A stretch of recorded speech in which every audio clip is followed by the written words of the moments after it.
Então, muito boa tarde. Hoje é segunda-feira e no Sem Censura de hoje nós vamos falar de educação, vamos falar de arte contemporânea, vamos falar de teatro e vamos até falar de carteira de trabalho. Olha só, mas a carteira de trabalho digital, tá? Os nossos convidados são Andréa Ramal, que é educadora, e ela vai nos falar sobre os desafios da educação no Brasil em 2018. Base nacional, curricular. Isso, né, Andréa? Exatamente. Muitos desafios no ano de eleições, imagina. Pois é. E com passado, um passivo ruim, né? Exatamente. Uma educação estagnada já há vários anos. Beleza, Andréa. Obrigada. Estamos com Jonathan Horta Fortes, que é ator, professor de teatro, e é ele que organiza o Verão Arte Contemporânea, que é um evento que completa 12 anos, agora em 2018, lá em BH.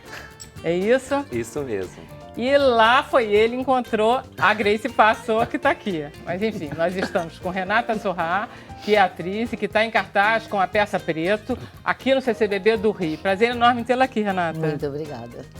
Estamos com Grace Passou, que é a diretora, que é a autora e que é a atriz. E ela está dividindo o palco com a Renata nessa peça Preto. E ela é a dramaturga da peça. E além de ser mineira. Além de ser mineira, muita coisa. Mineira, dramaturga. Muito bom. Prazer em tê-la aqui, Grace. Obrigada.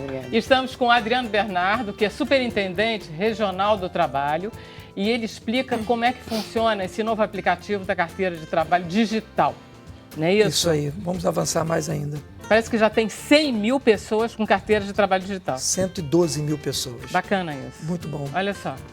Tá? E estamos com nossa querida Camila Abreu, a produtora de web, que vai falar com vocês agora. Exatamente. Boa tarde, pessoal. Boa tarde para vocês aí de casa. Chegou a hora de vocês participarem do Sem Censura. Como? Basta vocês enviarem uma mensagem ou uma pergunta para os nossos queridos convidados usando a hashtag Sem Censura. Eu vou localizar e repassar para eles. Então, participem. Muito bom. Vamos começar com a peça Preto. A Zezé, que é a diretora de produção daqui, e eu fomos no sábado, agora no CCBB, assistir. O elenco são 6 pessoas, é a Companhia Brasileira de Teatro. Isso, Companhia Brasileira. E a peça Preto, e ela começa... Gente, olha só, não tem ingresso, eu encontrei 2 telespectadores daqui no elevador do CCBB. Ele me disse, sou o Atevaldo. O Atevaldo é a mulher. Não conseguimos entrada. Eu digo, nem na fila de espera. Ele disse, não, só tem pro dia 21, já está acabando. Está acabando? Está acabando. Não, a peça não. A gente vai até o dia 21, que é um domingo. Que é muito Nós vamos para a tempo. Alemanha, vamos fazer a peça em Dresden e Frankfurt, terminar uma residência que a gente começou lá, agora com a peça pronta. Vamos a Paris e a gente volta para o CCBB. No dia 7 de fevereiro. E ficamos até 11 de março. Ah, legal, Renata. Então bom, né, porque tem isso? esse aspecto das residências artísticas que esse grupo fez por causa da peça, foi isso? Exatamente. Fizemos, assim, várias residências. Primeiro fora. Tudo começou na Alemanha. Fizemos na Alemanha, Dresden e Frankfurt, fizemos residências lá. E viemos fazer residências no Brasil também. Com eles, aí o pessoal de lá veio para cá. Não, os 2 atores alemães ficaram lá, eles não puderam vir. Então, nós fizemos todo o interior de São Paulo. Cada lugar que a gente ia de cidade, não é, no interior de São Paulo, a gente ficava, tipo, uma semana trabalhando e apresentava. Aí troca, diálogo entre o público que eles tinham visto e a gente. E nisso, a Grace, o Márcio e a Nádia começaram a escrever a peça. Com esse material, não é a Grace? Isso. Claro, da vivência deles, de tudo deles, e eles começaram a escrever a peça. A peça começa com a Grace sendo filmada. É bom porque tem um uso da tecnologia, então fica muito... é mais do que moderno, né? Fica atual, né? Fica uma coisa assim. Ela começa sendo filmada e uma cara desse tamanhão, assim, projetada no cenário. Aí ela fica falando. E ela começa dizendo uma frase que eu gosto muito. Quanto tempo nós vamos demorar para enegrecer esse país, é isso? É uma coisa assim. Na verdade, a pergunta é assim... Não é exatamente não, ela diz assim que o que nos importa agora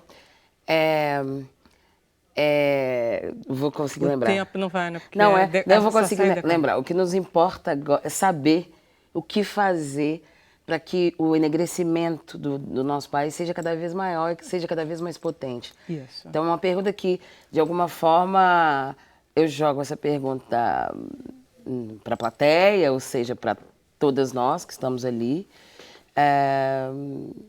querendo dizer que essa é a pergunta que nos interessa agora, no momento. Entender como e o que fazer para que o país enegreça cada vez mais e cada vez mais conscientemente. Que a gente assim. consiga entender cada vez mais. É engraçado, porque aí você pode pensar que é sobre racismo, e não é. A peça fala realmente de diálogo. É uma coisa engraçada e interessante pra caramba, porque não é sobre racismo.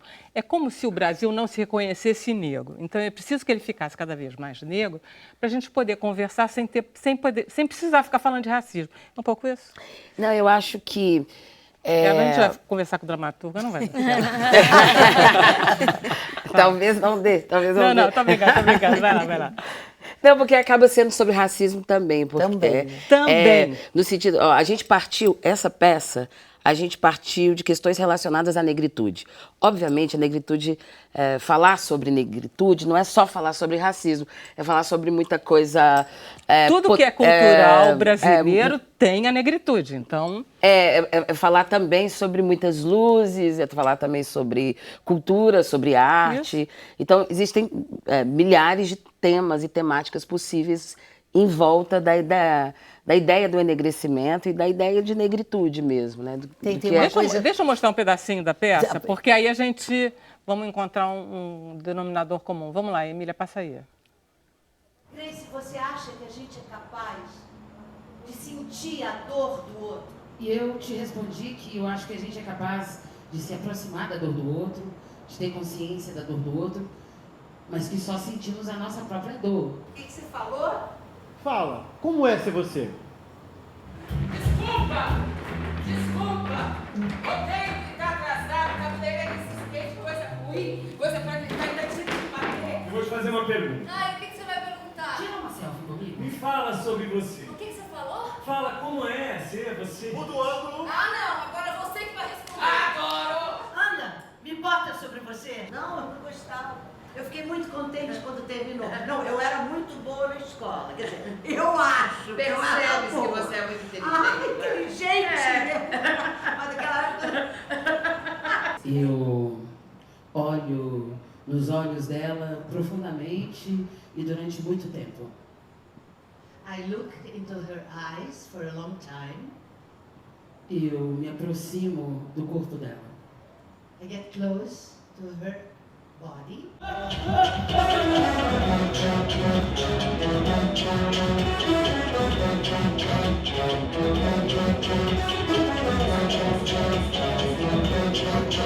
Derrapa.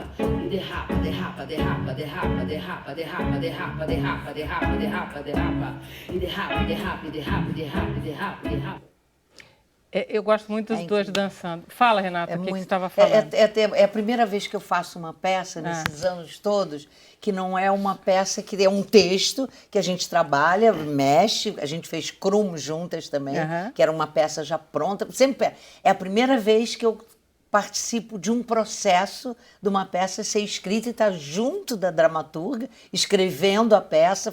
É interessantérrimo. Porque é muito bom, ela é muito surge, bom né? o que está ali. Eu agora vendo disso, que peça incrível, que inesperada, não é óbvia. Fala sobre racismo, sim, e sem ser óbvio, sem ser...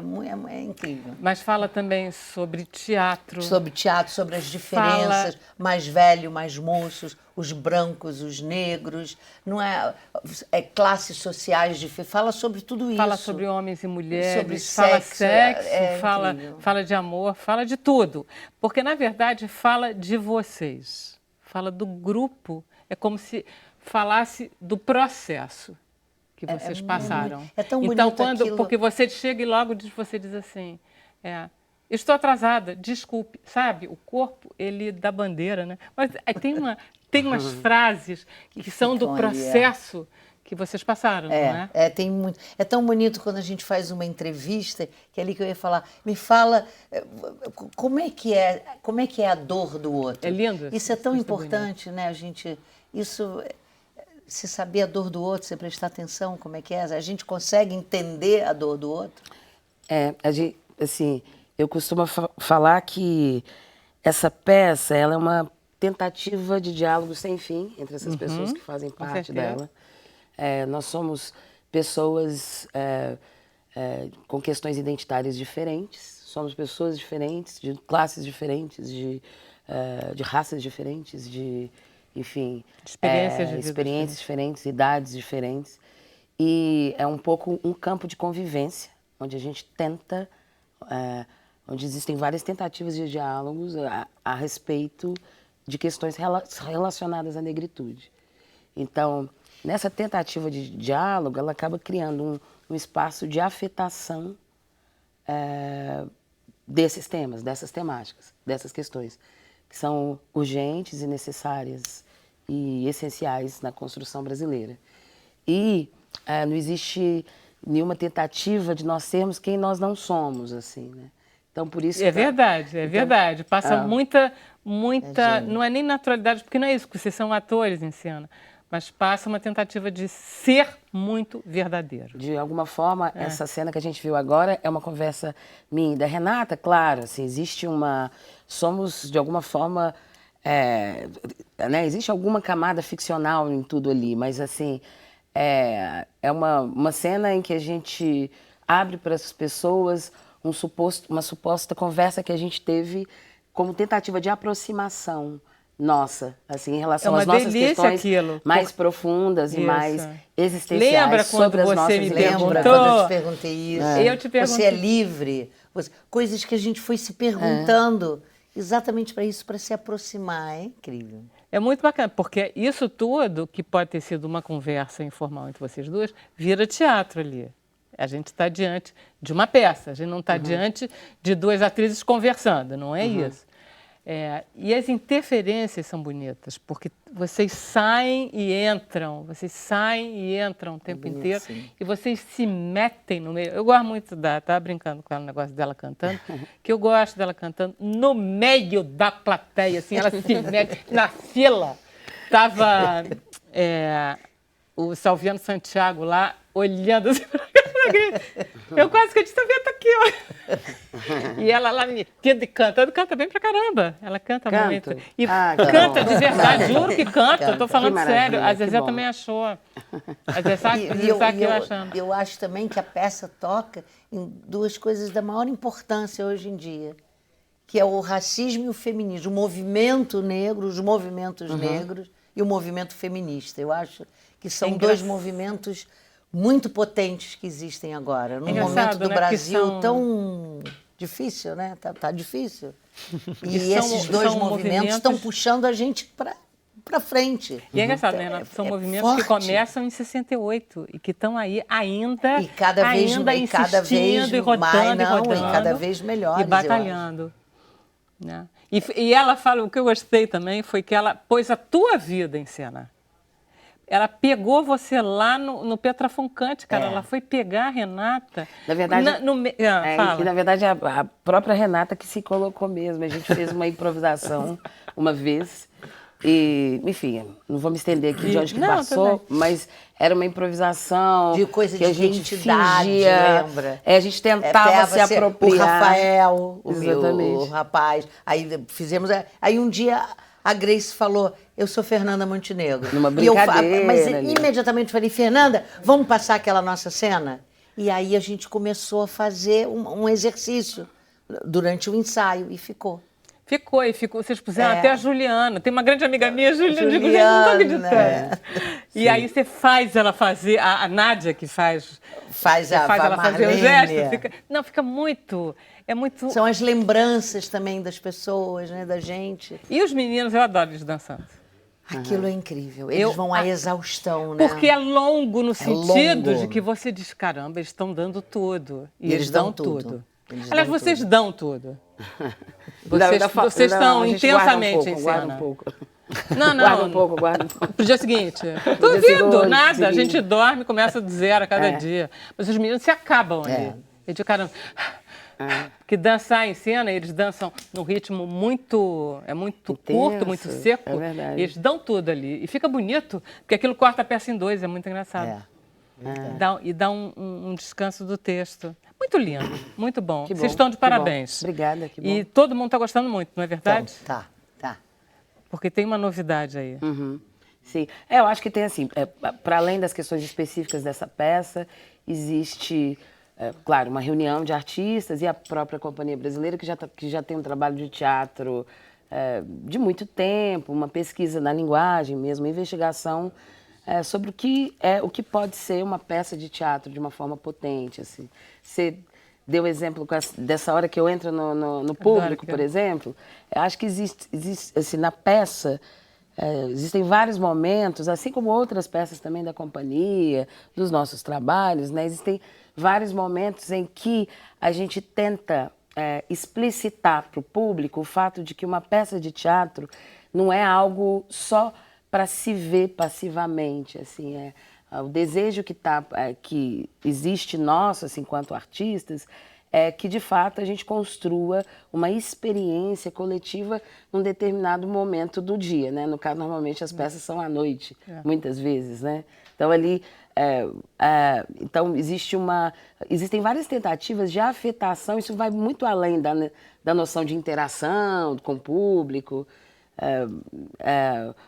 de participação do próprio público. Para além disso, mas a gente tenta encontrar formas para que o teatro seja cada vez mais palpável, tátil e que seja um campo para você ser afetado, você se afetar, assim, você afetar e ser afetado, assim, em relação às coisas que são ditas, mas às coisas que são experimentadas, vividas, com o corpo, com a voz, com a fala, com os temas, com tudo. Com tudo. E a tendência de você não ficar passivo, porque você não sabe o que vem a seguir. Então, você tem uma atenção tua que você tem que estar muito disponível. Uma vertigem, né? Você é encaminhado aqui e ali, você vai seguindo. Muito bom. Depois eu quero comentar uma cena, mas eu vou deixar para o Facebook, porque ela pede no começo, eu não vou comentar. Ela pede no começo assim, faça algo da plateia. Ela faz, porque eles vivem mexendo com a plateia.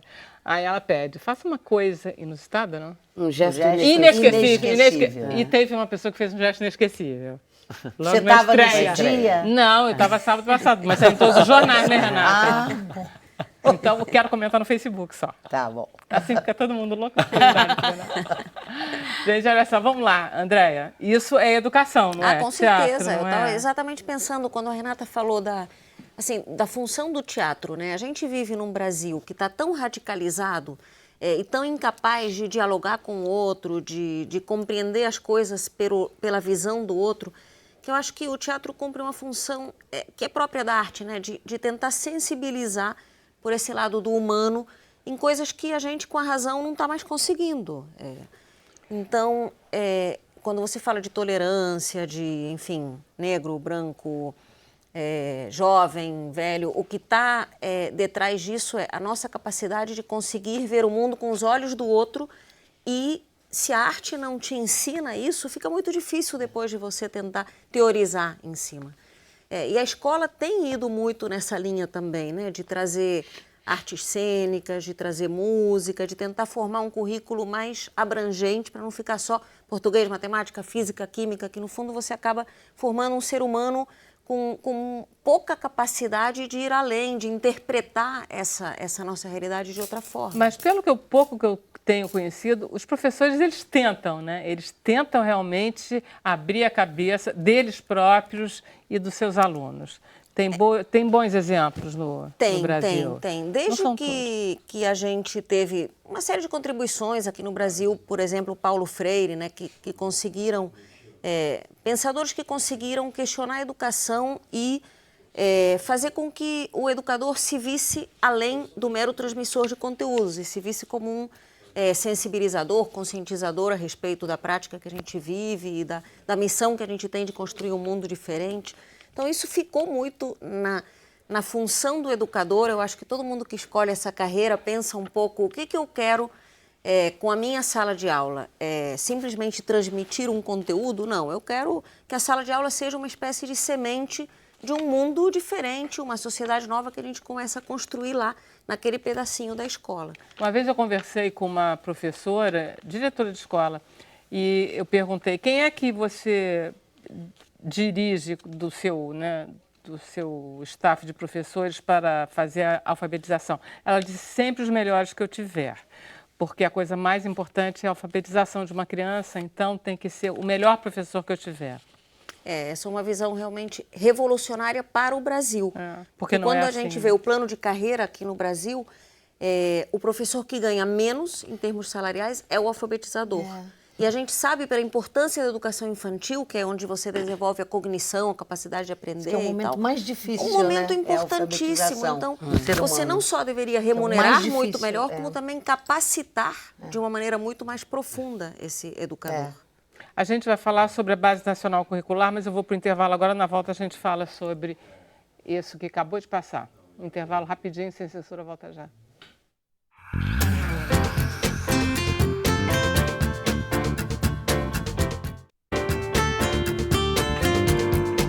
Esquecível. Bom, estamos de volta com Sem Censura. Vamos lá, Camila, o que temos como comentário? Olha, bom, a internet trouxe os memes, né? O Gabriel Menezes, ele quer saber, Renata, a rainha dos memes, ele quer saber qual a cena mais inesquecível para você nos trabalhos que fez todos esses anos na televisão. Qual a cena mais inesquecível para você? Gente, foram tantos trabalhos, não sei. Eu, por exemplo, eu sei as novelas inesquecíveis, que foi essa Senhora do Destino, foi Vale Tudo, foi A Indomada, foi Pedra sobre Pedra. E todas... todas foram bacanas, não tenho assim... E esse título, A Rainha dos Memes, te incomoda? Não, tá de boa pra não você? me incomoda. Não me incomoda, tudo bem, tudo bem.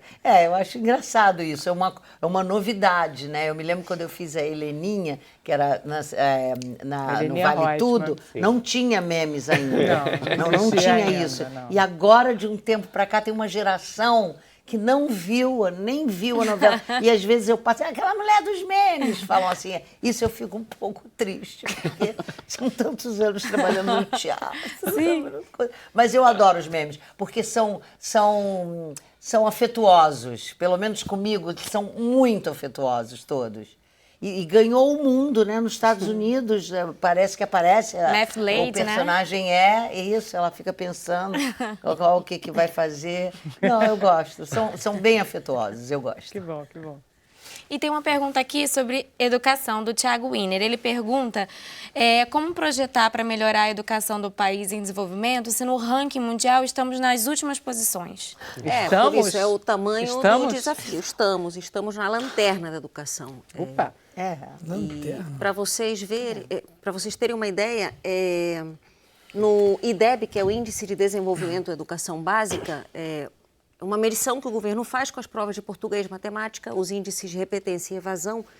No ensino médio, o Brasil nunca tirou nota média acima de 4.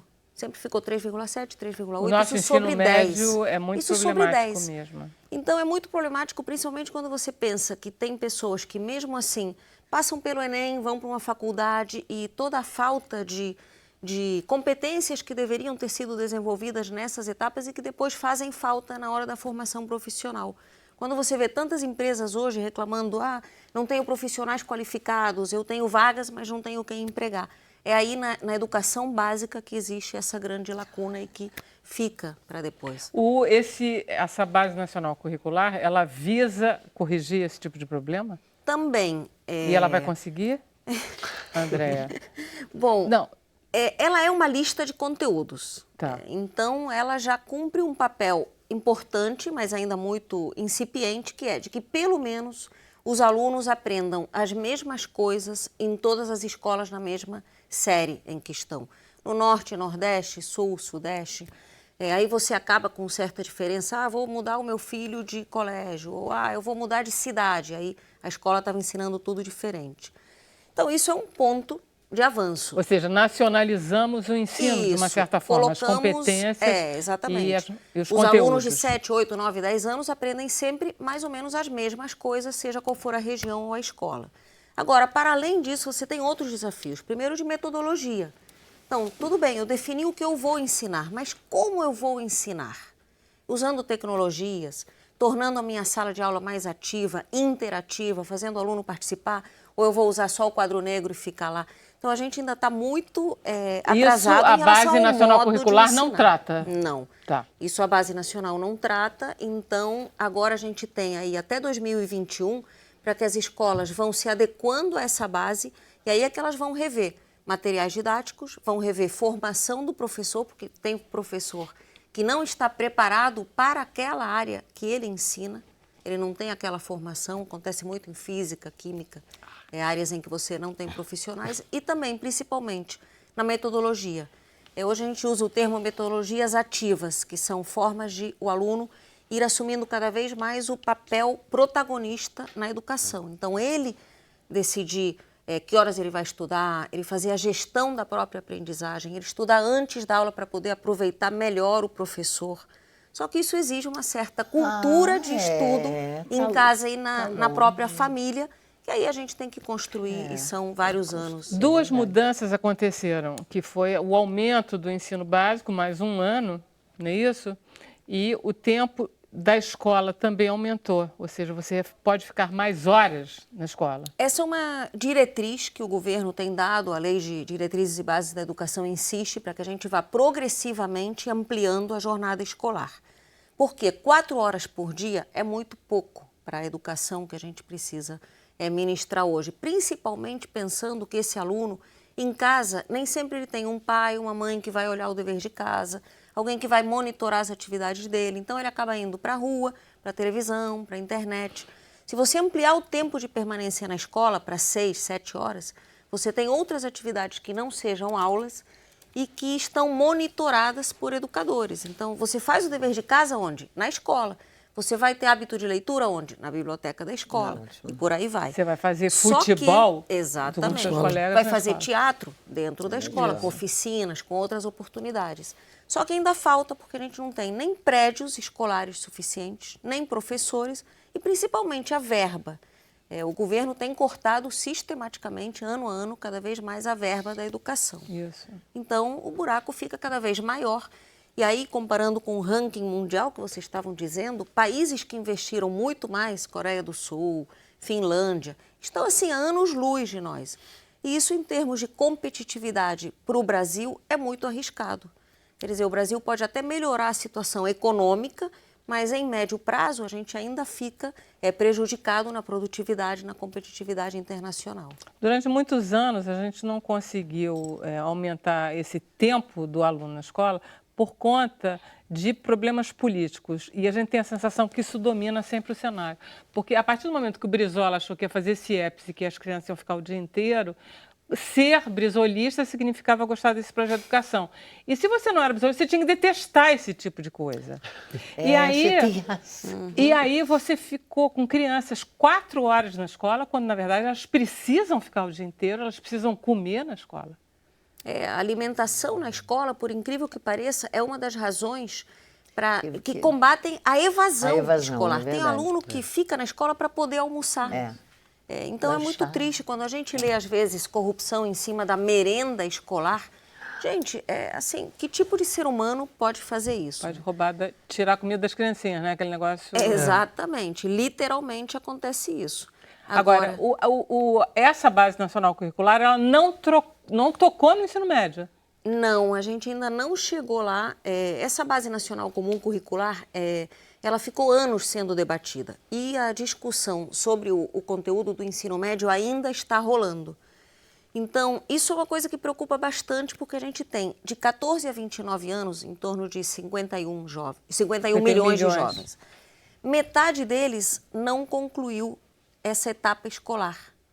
Quer dizer, pararam no ensino fundamental, pararam no ensino médio, são a futura geração nem, que nem estuda e nem trabalha, porque o mercado de trabalho acabou meio que repelindo essa juventude que não tem a devida formação. Então você tem que pegar quem já tem formação. E esse ensino médio estagnado, ele ainda não tem previsão de melhorar, porque ele não tem base comum curricular ainda, faltam professores e o que me preocupa, as eleições. que é um ano em que você provavelmente vai avançar muito pouco em termos de políticas mais contundentes na educação.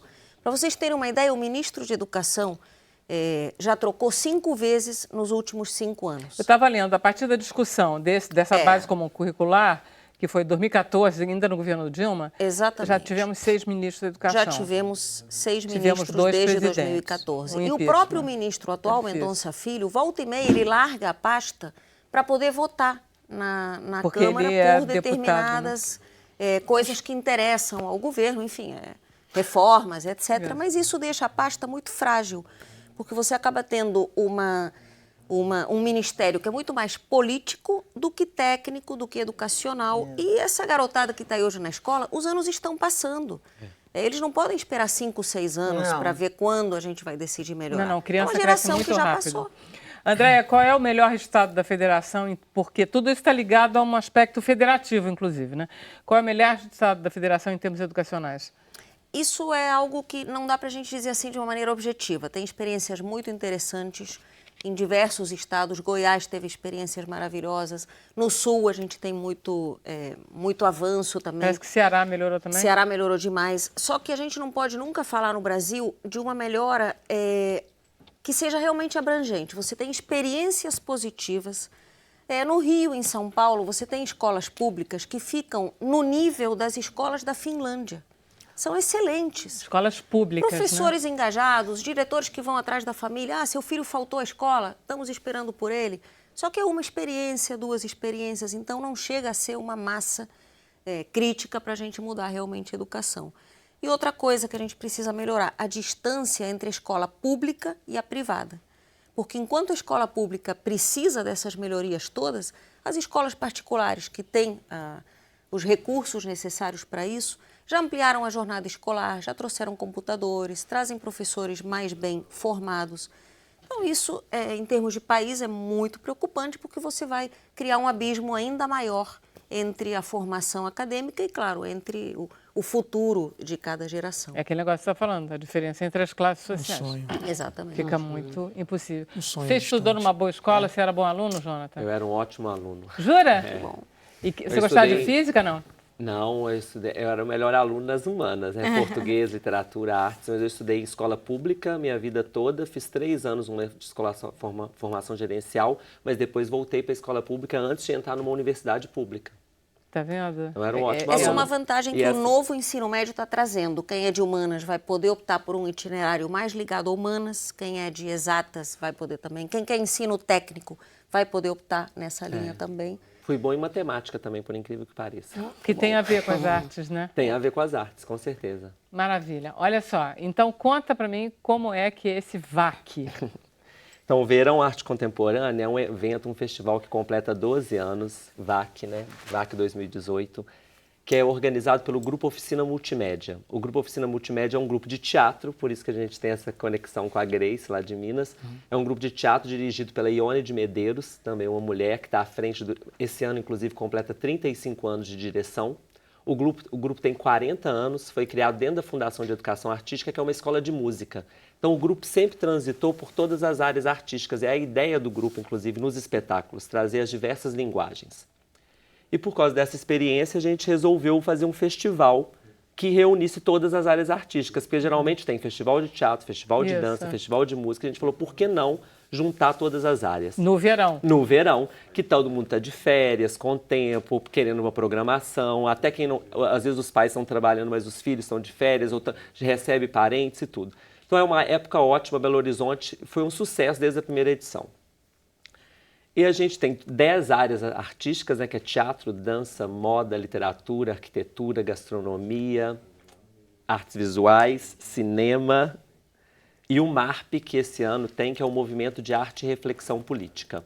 A gente tem um VT. Deixa eu passar o VT para a gente ver se a gente tem uma ideiazinha do que é isso. Vamos lá, Emília, passa aí.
programação é de Belo Horizonte. 90% da programação é de Belo Horizonte. Vocês é que escolhem, vocês são os curadores, né? Você, a Ione... Isso, eu, a Ione, todo o grupo. E temos também a curadoria convidado, igual no cinema tem curador convidado, na área da arquitetura, na gastronomia, porque a ideia, a gente vê que Belo Horizonte é um potencial artístico, Minas Gerais é um potencial artístico, a gente tem artista mineiro em todo o país, no mundo inteiro, se Não, você aqui viaja. assim, de repente, você tem 2. Olha só, ô Jonathan, eu gostei, conta pra mim essa história de Déjeuner-sur-l'Herbe, que vocês estão fazendo, o almoço na relva. Que história é essa que eu gostei dessa ideia? Então, essa história é porque a gente passou esse 2017 uma coisa terrível para as artes, esse questionamento de censura, uma volta absurda em pleno século XXI. E aí a gente teve a ideia de criar algum evento para questionar isso. Então a gente criou esse almoço sobre a relva, que vai acontecer no dia 30 de janeiro no Teatro Francisco Nunes. Vai ser uma intervenção cênica, performática, onde vão ter artistas recriando o quadro, o almoço sobre a relva, que aqui a gente até fala nesse texto. Eu achei que até ele que tinha um almoço mesmo, entendeu? Vai ter almoço Vai ter também. almoço mesmo. Ele é de 1863. Isso, é em uma 1863, aquela mulher nua e os homens exatamente, vestidos. a mulher nua com os 2 homens vestidos, ele criou um questionamento em 1863. Ele espantou toda a sociedade. E atualmente, se você coloca uma pessoa nua, 2 pessoas vestidas, ainda continua espantando. Então, a ideia é discutir isso. Então vai ter músicos nus tocando música, vão ter atores e performers fazendo a reconstrução do quadro, ao mesmo tempo que artistas plásticos pintam e desenham essa reprodução. E essa reprodução, como se você for olhar na internet aí, pesquisar o quadro, tem milhões de leituras, de desenho animado, de personagens de televisão. É um quadro, inclusive, muito visitado, assim, muito recriado. E a ideia é fazer essa recriação para questionar essa censura absurda. Muito bacana. Então são 30 atrações. Tem alguma inédita? Não, é gente que se apresentou ao longo do ano em BH. A gente tem atrações que se apresentaram e também inédita. Tem lançamento de CD do álbum do Julgamento, que completa 20 anos. É um grupo de rap de Belo Horizonte, que tem um trabalho maravilhoso. Tem a estreia de uma peça Mergulho, que é com direção da Rita Clemente, que é uma atriz, que é atriz e diretora de Belo Horizonte, que também tem se apresentado no Brasil todo, que já dirigiu a Grace, inclusive, né, no Espanca. Então a gente tem diversos trabalhos, desde poucas estreias, a maioria são espetáculos. Foi um ano muito difícil para fazer, 2017, foi um ano bem complexo, a gente não tinha patrocínio até dezembro para realizar esse evento. Todos Quer dizer, os artistas... vocês estavam tudo assim, sem saber se ia ter, né? Ia ter, mas todo mundo na parceria. A gente já tinha uma parceria com o Sesc, que a gente teve uma abertura no dia 7, que foi do Sesc, que a gente teve uma orquestra atípica de Lhamas, com a participação da Maria Alcina, que é mineira e é incrível, fez uma apresentação mágica e uma companhia de dança. Então isso já tinha essa parceria com o Sesc, mas o restante, todos os artistas estavam participando pela bilheteria, pela parceria, pela credibilidade que o evento mesmo, conseguiu. né? E aí, em dezembro, aparece um patrocínio da Codemig, do governo de Minas, que ajuda a dar um cachê, uma ajuda para direção, produção.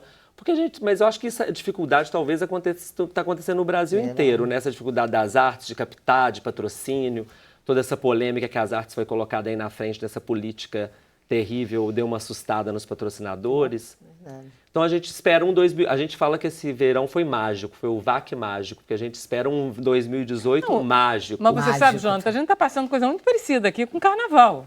Né? O Carnaval está assim também, sem patrocínio. Sem saber todo mundo tem que saber vai quem entra, como é que vai entrar, se vai entrar, acaba entrando, a gente sabe que artista é resiliente pra caramba. Nossa Senhora, artista é uma coisa impressionante. A gente resiste nos piores tempos. Maravilha, boa sorte então. Obrigado. Gente, vamos fazer mais um intervalo, a gente volta já.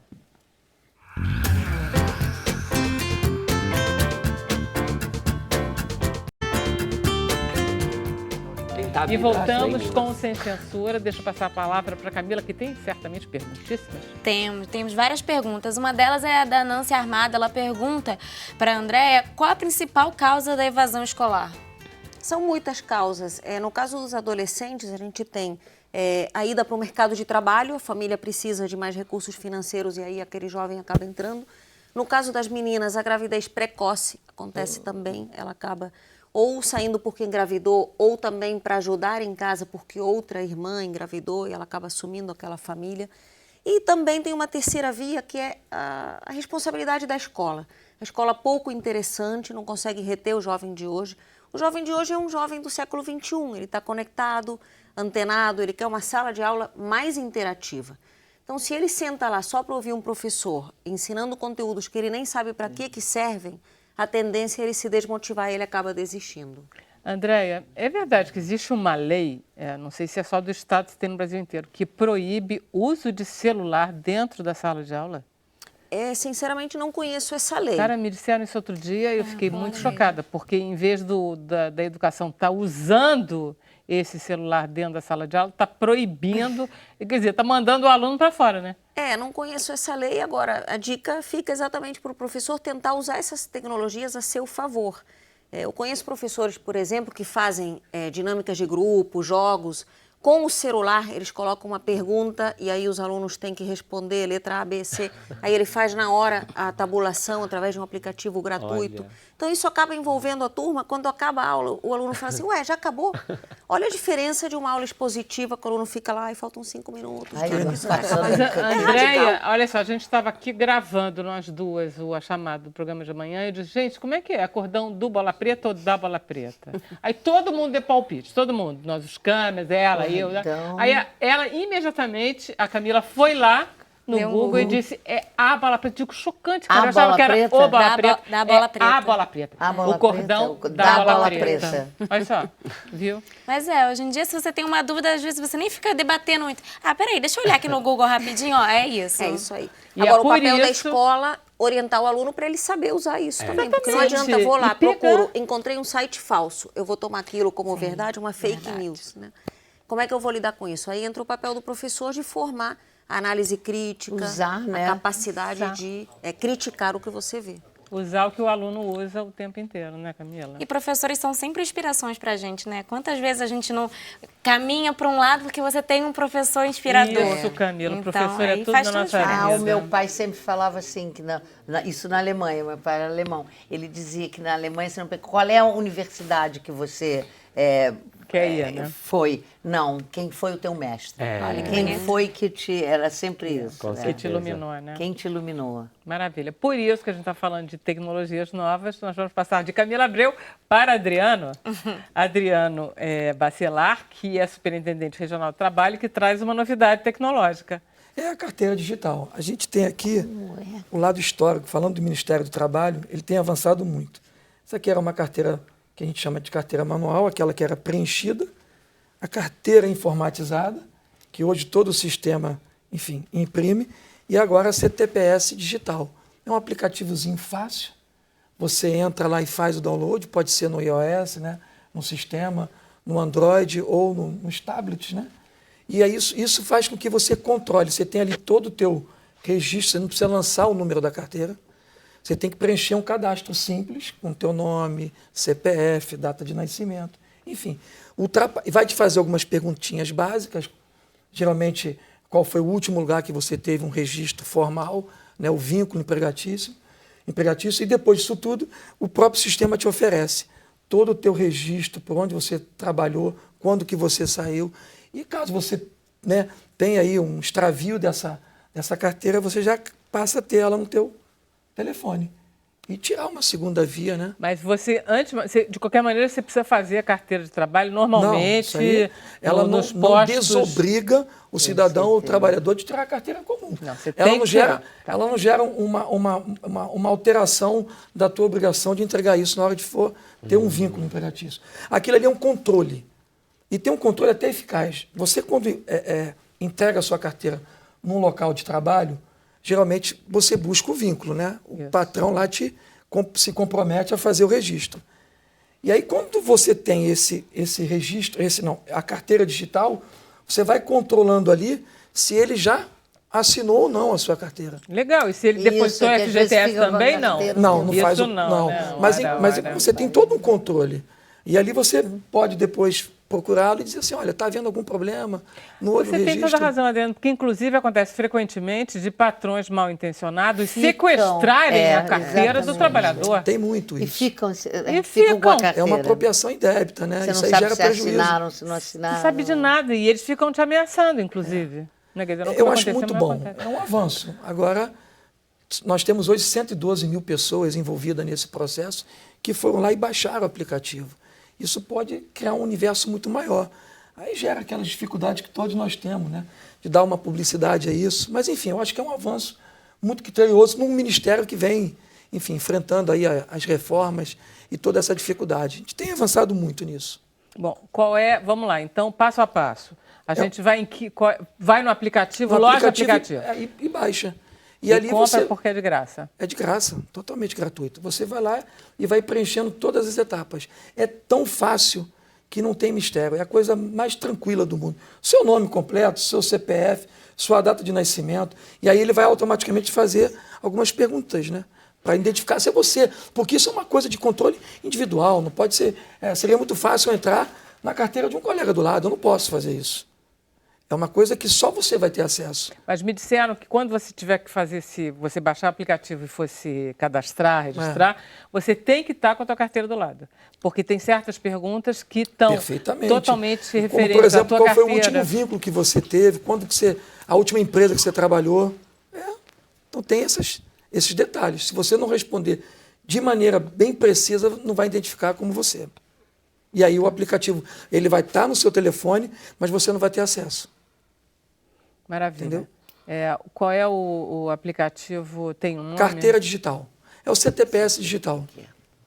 Como é que nós estamos em termos de registro trabalhador no o país, desemprego né? É um enfrentamento muito grande, né, no governo atual. A gente sabe que as políticas para desenvolver esse tipo dessa deficiência que já vem ao longo do tempo, o Brasil precisa também avançar na parte econômica. Há toda uma engrenagem que precisa fazer com que todo o sistema ele volte a funcionar. O desemprego, no primeiro momento, ele tem avançado muito pouco. Quer dizer, o emprego, né, tem sido retomado de maneira bem pequena, mas eu creio que, como eu tenho uma esperança muito forte, que as coisas vão acontecer ao longo de 2018. É engraçado, né, Adriano, porque você está falando de emprego e, por um acaso, a gente está aqui junto com a André, inclusive, porque ela fala justamente da faixa de idade da evasão, que é de 14 a 29, que não está sendo abraçada pela Base Nacional Curricular, que é justamente a maior taxa de evasão e que é exatamente a maior taxa de desemprego, que é de 14 a 29 anos. O governo criou... Os nossos jovens, desculpe, né, Aline, mas...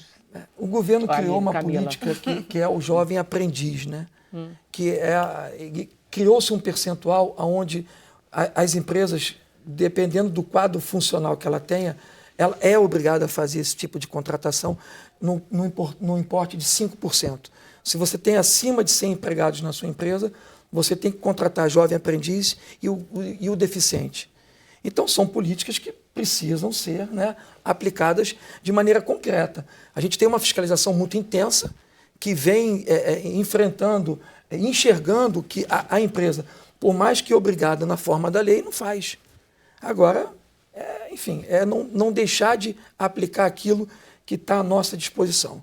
Uma fiscalização rigorosa e criar outras políticas que possam desenvolver o Brasil. E como é que está o Rio de Janeiro nessa situação? Muito ruim. Está um pouquinho pior do que o resto. Eu creio que sim, porque o Rio... pior que está mesmo. O Rio a gente fala a gente tem que ter o Estado como uma visão social.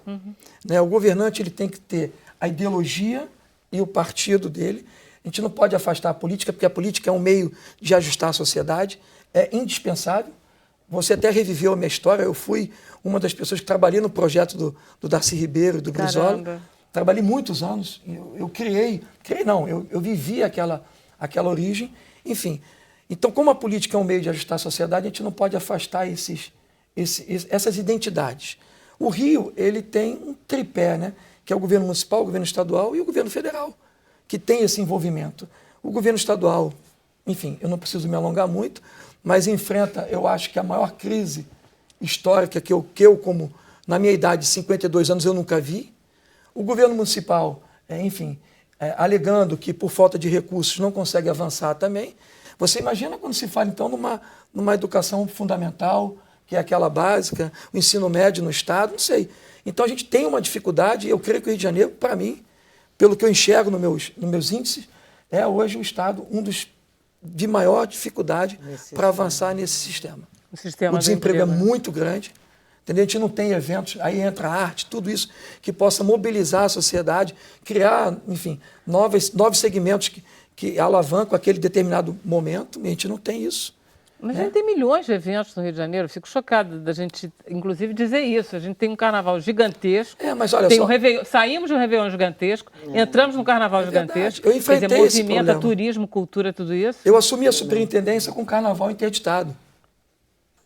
Né? A cidade do samba foi interditada Exatamente. pela Que é o nossa Ministério do fiscalização. Trabalho. Exatamente. Sim. Enfim, a gente tem um dano irreparável ali, evidente, o risco e a ameaça à vida. Então, a fiscalização... Um rapaz morreu dessa fremente. Enfim, mas ali existiam diversos problemas que careciam de uma interdição. Interdição é ato extremo. A gente tenta mediar. Mas, enfim, ao longo desse período, já tem uns 1 mês e meio, o carnaval voltou, pelo menos a fabricação do carnaval voltou a funcionar. Está tudo lá, enfim, desinterditado. Criamos um termo onde as escolas possam, até o ano que vem, diminuir ou afastar de maneira total todas essas deficiências. Agora, não se tem dinheiro. O município cortou 50% da subvenção. O Carnaval tentou se criar o recurso pelo Ministério da Cultura, né? Enfim, aí tem todos aqueles requisitos que, de uma hora para outra, você precisa preencher para obter os recursos. Então, são situações... São nós, né? Enfim, são nós que o poder não estão sendo público, desfeitos. ele é muito Ele arcaico. é muito pouco poderoso, você acha? Porque a eu gente acho tem a que ele- sensação que o poder público pode tudo. E que a gente É está verdade. Na verdade, atrelado. é aquela, como é que a gente chama? A dificuldade toda, a burocracia. O poder público, ele te oferece uma oportunidade, mas ao mesmo tempo ele está dizendo assim, olha, eu vou te dar e não vou dar. Porque até você chegar naquele ponto final, você passa por diversas etapas que poucos alcançam esse resultado. É verdade, Adriano. Obrigado pela boa notícia da carteira de trabalho digital. É maravilhoso. Temos outras também. Vamos avançar muito. Obrigada. Agradecer, então, a Grace Passou, que esteve aqui conosco, a Renata Sorrá, ao Adriano Bacelar, Adriano André Bernardo. Ramal. Eu cismei. Eu escrevi Bacelar aqui. Eu já fui chamado de Adriano Bacelar. Eu chamei Bacelar. Desculpe. Eu tenho André que entender Ramal, essa só errei Bacelar. O Jonathan Hortaferro, a vocês que nos acompanharam, errei também. Forte. Não tem problema nenhum. Vamos pro Facebook rápido para ver se isso melhora. Amanhã a gente volta às 5. Eu chamei até a câmera.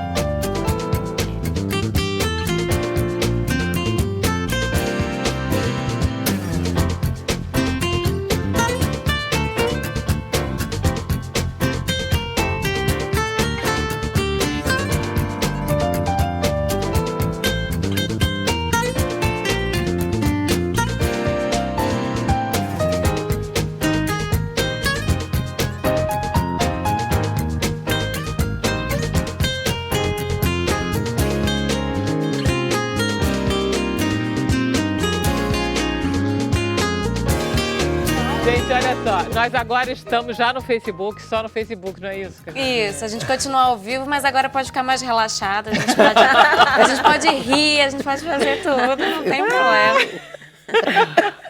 Você viu. Trocar nomes também está liberado. Eu senti uma certa vibração. Aí eu olhei para você. Eu fiz. Ela está chorando ali. Mas quando foi isso, eu perdi. Não, Foi Sabe, isso tem nome, chama bobagem, sabe? Besteira, Bobagem. foi um negócio assim. Aquilo que eu fiz assim. As duas começaram. Vocês perceberam? Não, percebi. Não, Você você percebeu? percebeu. Você Ah, não, você percebeu? olhou pra mim. Percebeu? Não, Percebeu? Ai, que horrível. Só aqui. Nós percebemos. Foi daqui pra cá.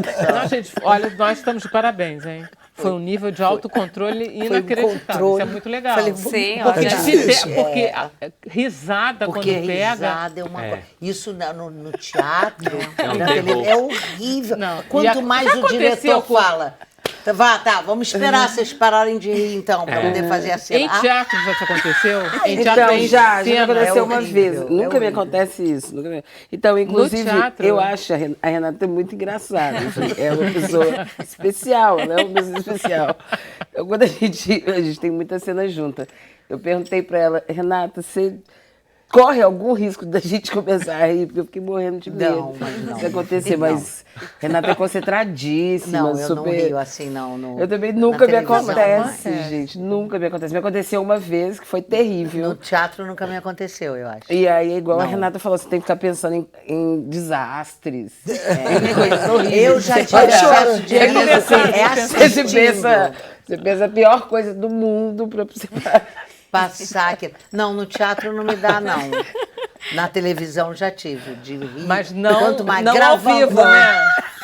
E aí tem que parar, fica todo mundo esperando. Aqui Não, e o pior que é horrível, porque as pessoas que não estão rindo, elas não Não estão tão rindo achando a mesmo. menor Não tão rindo graça. mesmo. A menor graça é E dá- ridículo. é É ridículo. ridículo. Porque, ficou porque dá horrível. vontade de participar. Porque o riso, ele dá uma Ai, vontade ai, de ele saber do Super que igual bocejo, gente. é Riso, muito, bocejo, muito agradável. terrível. Isso. Mas enfim. Vamos lá. Olha, tem um comentário aqui, uma pergunta do Jonathan Vieira. Ele fala... Jonathan com Jonathan? É, lá de Belo Horizonte até. Ele é, sim, ó, Era quer ver pra você Grace. mesmo. Ele fala, olá, Grace, uma artista mulher e negra de fora do circuito Rio-São Paulo. Alcançar o reconhecimento que você e seu trabalho vem ganhando é bem raro, infelizmente. Qual a importância e mudanças que você vem percebendo a partir disso? Ai, é difícil mesmo. É super difícil por uma série de questões, assim, né? Mas eu não sou única, não. Tem muitas mulheres que são negras e que não vivem nem no Rio de Janeiro e São Paulo, que têm um trabalho de um reconhecimento gigantesco, assim. Se não estão num primeiro plano nas ditas grandes mídias, assim, elas são pessoas, são artistas que têm um público caloroso, assim, transformam, né, assim, nas dimensões das suas cidades, assim, as realidades, a realidade cultural do lugar onde vive. Assim, acho que existem muitas artistas assim. Agora, é óbvio que eu tenho noção assim, de que isso é uma grande responsabilidade e que também eu não estou só. Aí tem uma coisa que sempre as artistas, as mulheres e as mulheres negras sempre falam, mas é muito verdade, né? Que, claro, se eu estou num lugar assim de trabalho, de um reconhecimento, com certeza isso antes de mim, muitas pessoas abriram portas por conseguirem enxergar justamente isso que essa pessoa perguntou, assim, a importância para os lugares, para os espaços, não para mim, mas para os espaços, de terem mulheres e de terem mulheres negras, essa perspectiva de mundo e de vida nos espaços, né, sociais das cidades. Incrível. E aí tiveram vários comentários do Viva o VAC foi mágico, e um pedido da TT Andrade para dizer serviço, quando, onde e o preço. Ah, é verdade. Belo Horizonte, acho que a gente não falou, né? Vai ficar aparecendo até que falamos, né? Belo Horizonte, de 7 de janeiro já começou, até 4 de fevereiro. Os preços são variados, o valor máximo da inteira é R$20, mas tem muita atração com a entrada franca. Ah, legal. Esse festival ele é revolucionário em Belo Horizonte. Eu lembro quando ele surgiu e ele foi uma revolução, porque, primeiro, que é feita por um grupo de teatro, e segundo, que como é um festival de artes, ele reúne um pensamento de arte muito amplo, assim. Então você vê atrações, eventos de gastronomia, de moda. Foi o primeiro festival que eu vi um evento.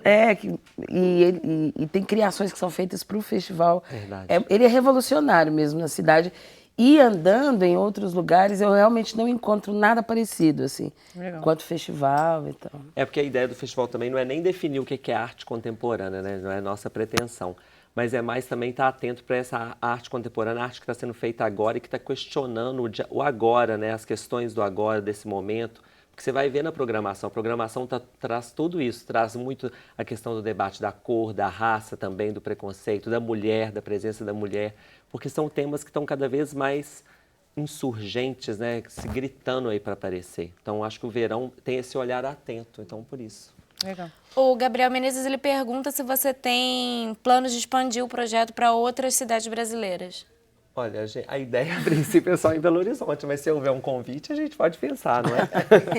Com convite, vocês convidaram com dinheiro, com condições. No Rio, a gente está precisando tanto. Vocês convidaram a gente para vir aqui falar, a gente veio. A gente se organizou. Podia fazer o verão em BH, o inverno no Rio. Isso, incrível. Mas cada estação é um lugar. Cada estação em um lugar, é ótimo. Que ótimo. E aí eu queria atualizar aqui, que botaram informação no Twitter, a Lídia Domingues, sobre a lei do celular. Ah, que legal. Ela disse que é no Paraná, uma lei estadual, 18.118, que proíbe o uso dos celulares. Tá, no Paraná, então existe Então, no mesmo, Paraná só, né? não faz o efeito no Brasil. No todo. Brasil. Não. Eu No Paraná, acredito ele é que, estadual. assim, não adianta muito a Errado, gente né? pensar em leis para conter determinadas posturas do adolescente, porque assim, se ele não está prestando atenção na aula por causa do celular, ele vai desligar porque é lei, mas ele vai acabar prestando atenção em outra coisa. Você precisa tornar a aula mais motivadora. Não, mas é porque teve uma época, né, André, que o celular foi visto realmente como uma ameaça quase a tudo. Meu filho sai do celular, ninguém mais presta atenção em ninguém, está todo mundo no celular. Ninguém fala com ninguém. E, na verdade, essas coisas vão se cansando, elas vão se autorregulando. É verdade. Né? E, assim, não dá para negar que pode atrapalhar a aula, né? Se o tá celular tocou, você se tá as no WhatsApp mensagens todo estão o tempo inteiro chegando. Então, assim, seria de bom tom, bom senso dizer, bom, vamos desligar o celular durante a aula, depois tem o recreio, tem o intervalo. Agora, Ou a usar gente o usa celular como é uma bacana. forma de metodologia também. Também eu acho que é muito pela relação que a pessoa tem com o aparelho, né? Porque eu acho e com a relação que tem com a aula. Porque eu fico pensando nos ensaios, a gente do teatro, eu passo diariamente, tipo, 4 horas com o celular desligado. Porque eu tô no ensaio e eu não fico com uma vontade de ir lá ver. Fora, talvez, fico conectado, igual todo mundo. Mas como que essa relação dentro da escola também... O diretor, o Márcio, ele proíbe o uso de celular nos ensaios? Márcio não proíbe nada. Olha que bacana. Nada, imagina. Não proíbe, não. Não, e a gente, mas é isso que o Jonathan fala, né? Porque, é claro, existe uma relação um pouco sagrada, assim, com a ideia de um ensaio, né? Então, teoricamente, A gente claro, não fica na teoria, assim, isso teria que ser construído, uma relação dentro da ideia de educação, como não, né? Alguém que use não por uma proibição, mas por claro que isso teoricamente As seria muito crianças melhor. estão ficando cada vez com menos foco, né? Com menos capacidade de focar, de direcionar a atenção para uma coisa específica. Eu acho que se usa o celular para alguma coisa que o professor está propondo e que pode chegar em alguma coisa bacana, eu acho bom. Legal. Agora, ficar no celular, cada um no seu... o professor lá tentando... E ali, eu não acho bacana, não. Eu não acho bom, não. Eu acho bom se ele é usado... Vamos todo mundo junto para a aula. Vamos aproveitar e vamos usar. Se o professor tem essa inteligência de aproveitar isso Tem para alguns fazer o pesquisadores interesse. que hoje em dia defendem até que você não deveria dar celular para crianças menores de 12 anos, porque elas não teriam ainda toda essa capacidade de foco, de interagir com várias coisas ao mesmo tempo, ou até discernimento para ler e receber certas mensagens. Que aí tem internet, Então, assim, esse é um tema bem complexo da gente ver o nível de dependência que existe de certos jovens em relação ao eletrônico. Alguns teóricos que... Esses teóricos, se encontrarem um grupo de gente com 12 anos, eles serão trucidados. Imagina você dizer para um menino de 12 anos, olha só, não pode. Não, para criança já está difícil, Já né? está difícil. Um deles é um filósofo espanhol que se chama Puig, e ele até escreveu um livro que se chama La Gran Adicción, seria o grande vício. E ele entrevista 12 profissionais muito bem-sucedidos na sua vida que decidiram abrir mão das redes sociais e da internet. Eles não usam mais, porque eles estavam percebendo que atrapalhava. Enfim, olha só, gente, tem duas grandes filósofas aqui que não usam as redes celulares. A Renata não usa, eu também não uso aí. Eu não uso. Filósofas de altíssimo nível que abriram mão, não abriram mão, de usar as redes sociais. Eu não uso rede social, não. Facebook, assim, eu não tenho. Não tenho. E estou muito bem. Pois é. Então, quando o livro for traduzido para o Brasil, você já pode ser uma das entrevistadas. Você chegou a tentar querer ter ou nem? Sim. Pouquinho, logo no começo. E aí me convenceram, falaram, não, você tem que... Porque o meu era super restrito, assim, 40 pessoas só. Aí umas amigas fazendo uma novela, jovens, falaram, não, Renata, tem que abrir para todo mundo. Eu falei, tá bom, vamos abrir. A Renata em boazinha, 2 né? minutos, em 2 minutos foi mas era uma avalanche em cima de mim de pessoas que eu não tenho a menor graça, eu não acho graça daquele monte de gente que eu não sei quem é, querendo... E não é do trabalho, eu sou atriz, eu acho bacana quando a pessoa te reconhece, é atriz, gosta do teu trabalho, bacana como você faz. Isso, mas só ali do Face, não, saí rapidinho. E acabou. Acabou. E nunca Agora, mais existe essa situação que é muito desagradável para os atores, eu não sei se é só para os atores, que são os falsos. Sim. É horrível isso. Eu tenho uma porção de horrível. não sou eu. E falam com meu nome, como se isso de várias pessoas. Os falsos né? perfis. Sim, Os exatamente. falsos perfis, isso é muito chato, é muito ruim. Muito chato. É muito ruim. Você tem muitos falsos Tem, perfis? muito. Eita. Todos do Facebook estão Renata Soares, não sou eu. Eu não tenho. Mas com a imagem e tudo? Com eles imagem e botam tudo, tudo, porque gente. botam tudo, botam hoje em foto, dia? aí Que falam politicamente, botam... quando ainda estão mais ou menos com o que você acha, ainda tá bom. De repente, a pessoa de direita, horrorosa, falando coisas horrorosas, você fica péssima com aquilo, é horrível. Vocês se lembram da época do comecinho da internet, que surgiam textos e textos, era sempre Arnaldo Jabor e Luiz Fernando Veríssimo. Clarice Queridos, Lispector. Clarice Nossa, Lispector. Clarice Mas a Clarice estava morta. A Clarice. E não dava. Agora, o Luiz Fernando Veríssimo dizia, gente, eu não Gente, penso não isso, sou eu não que escrevi escrevi isso. E quando é um pensamento que não é o seu, é horrível. E é muito sofisticado, sempre vem entre aspas, assim, É. às vezes É. a foto. Não, e quem leu a obra dessas pessoas, logicamente nota, não pode ser que fulano pode ser, escreveu. escreveu Os isso, outros falou ficam isso, passando Não e compartilham. compartilhando. E essa agressividade também Sim, eu acho existe. estranho. É. Por exemplo, com o racismo, foi uma coisa horrível que aconteceu. Agora, são... Que acontece. Que acontece, né? Por Não, exemplo, acontece. é horrível, vem uma As pessoas assim, protegidas pessoas que pelo você não anonimato, sabe da né? As unção pessoas do se anonimato permitem coisas e se permitem a assustadoras. dizer Se barbaridades permitem. sobre as outras pessoas, não é isso? É. Porque estão escondidas, porque não estão aparecendo, não sabem quem são. E dizem coisas agressivas, dizem coisas horríveis. Com os artistas agora, veio uma onda que veio junto com essa história de censura, de tudo. Sim. Uma coisa contra os artistas. Os artistas são incríveis, é a coisa mais linda do mundo, não é? É são, verdade. são de luz, vão pra frente, mostram caminhos. São pessoas que fazem se assim, expõem. podem, É. gente, Que vem atrás de mim que eu mostram. vou mostrar um Claro, caminho bacana. Não é? A gente está Sempre. assim, aberto para o que dá de melhor para as pessoas. E vem uma ceifada em cima e fala, não, é muito ruim. Um amigo, conversei com alguém que me disse esses lugares dos comentários que tem ali embaixo dos jornais online, enfim, Sim. a zona de comentários é o limbo social. Sim. É o fundo do poço, horrível. onde a nossa sociedade pode chegar. Um pouco difícil imaginar um lugar mais embaixo do que isso, ou maior do que isso, porque as pessoas se protegem do anonimato e falam coisas isso. assim. Eu não quero, que, não me faz mal. de uma vergonha. Me faz mal. Quer ficar mal num dia, é só ler É comentários. só isso, Só, né? Eu só, não tenho, assim. não, eu não quero. É um terrível. lugar também que eu pulo. Você Eu também falo, eu não quero nem tem, ver. né? Eu também Eu não. também não. Eu não tenho, não Não, gosto. sem censura é não uma quero. linda rede social. Mas eu vou terminar com um comentário bonito que fizeram aqui na nossa rede que bom. social. Da Yara Faria. Lidar com as diferenças, aplicar conceitos, inserir valores foi e será um desafio, não apenas para quem trabalha nas periferias, mas em qualquer meio. Há uma degradação sociofamiliar incomensurável. Tá certo, Milena. Não, pode ser usado maravilhosamente bem. Pode. Quando é para isso, não é para usar bem para as pessoas, é ótimo. Sim. Eu não gosto da Mas é agressividade, da coisa. É difícil, né, a É gente difícil. conseguir uma coisa tão poderosa Mas é sendo tão só bom usada quando para é o bom, bem. é né? ótimo. A gente ainda vai chegar lá, a gente está. muito A poderoso. sociedade está aprendendo a lidar com as redes sociais do jeito que a gente tem hoje, com a facilidade que a gente tem hoje. Enfim, a gente ainda chega lá. Tomara. Com uma educação Mais um sonho. melhor. É isso aí. A gente chega lá, o nosso Bernardo. Mais um sonho. Que deve chamar de baseado. Agora tu vai fazer todo mundo rir.